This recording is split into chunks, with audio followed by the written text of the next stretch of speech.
إذن معنا مدرب المنتخب التونسي سامي الطرابلسي. تصريح خطير من مدرب منتخب تونس سامي الطرابلسي يفاجئ بالمغرب بعد مباراة تونس ومالي، ويصفع الصحفي الجزائري التطاول على المغرب. شاهد ماذا قال. ولكن قبل أن نبدأ، لو أنت من محبي المنتخب المغربي اضغط لايك على الفيديو واشترك في القناة.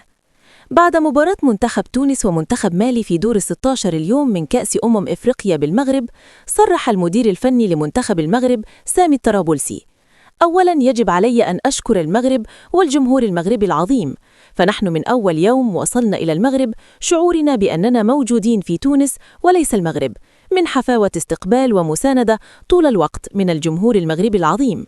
فأنا صراحة منبهر من ملاعب المغرب الجديدة ومن التنظيم، فلم أشاهد هذا التنظيم من قبل، ولا أتوقع بأن هذه الملاعب ستكون بهذا الجمال. من الصعب بل من المستحيل بأن أي دولة عربية إفريقية تقدر تنظم كأس إفريقيا ب9 ملاعب على أعلى مستوى، 9 ملاعب حرفياً لا تقل عن ملاعب أوروبا. فبكل أمانة وبكل صراحة، المغرب صعبتها على الجميع. المغرب صعبتها على أي دولة تفكر تنظم بعدها كأس إفريقيا. المغرب وصلت رسالة بأن فعلاً هي رقم 1 في البنية التحتية في قارة إفريقيا. وأنا أتمنى على المستوى الشخصي بأن كل مباريات منتخب تونس تتلعب على ملاعب المغرب. الصحفي الجزائري قال لي: من تتوقع الفوز بكأس إفريقيا؟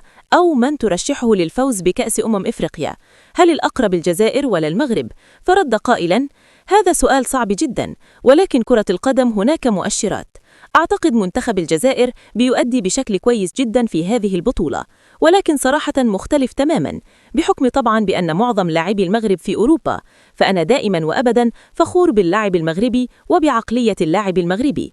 فاللاعب المغربي صراحة يختلف تماماً عن كل لعيبة إفريقيا والوطن العربي. لاعب المغربي الوحيد اللي بينجح واللي بيتأقلم واللي بيقدر يعيش في أي أجواء، رغم صعوبة الأجواء في أوروبا، لأنه بيمتلك عقلية لاعب محترف. فهذا ما يميز اللاعب المغربي عن أي لاعب ثاني، وبالطبع هذا يعود أيضاً للمنتخب المغربي. فقوة المنتخب المغربي في لاعبي المحترسين. الجزائر منتخب قوي، ولكن مقارنة بالمغرب لا صراحة، المغرب أقوى بكثير، والمغرب هو مرشح للفوز بهذه البطولة، وليس عشان تنظيم المغرب للبطولة. لا، البطولة لو كانت بتتلعب في تونس أو في الجزائر أو في مصر، أنا كنت هقول نفس الكلام. لعيبة المغرب بتقدم كرة قدم ممتعة، بيفوزوا أداء ونتيجة، ومش بس المنتخب الأول. لا، أنا لو هتكلم على صعيد كل المنتخبات المغربية، في منتخبات المغرب حالياً صراحة لا تقارن بمنتخبات إفريقيا. منتخبات المغرب تقارن بمنتخبات أوروبا. فهذا إنجازات المغرب لا تتكرر كثير، ومن الصعب بأن تشوف منتخب عربي أو إفريقي حاصل على بطولة كأس العالم حتى لو تحت 17 عام أو 20 عام. ولكن ده من الصعب بل من المستحيل. لكن أنا بقول لكم في المغرب مفيش مستحيل، ولو المغاربة فضلوا بهذه العقلية وبهذا التطور فصراحة المنافسة ستكون صعبة جدا على الجميع. وأتوقع المغرب تتسيد القارة لسنوات طويلة جدا بهذا المستوى.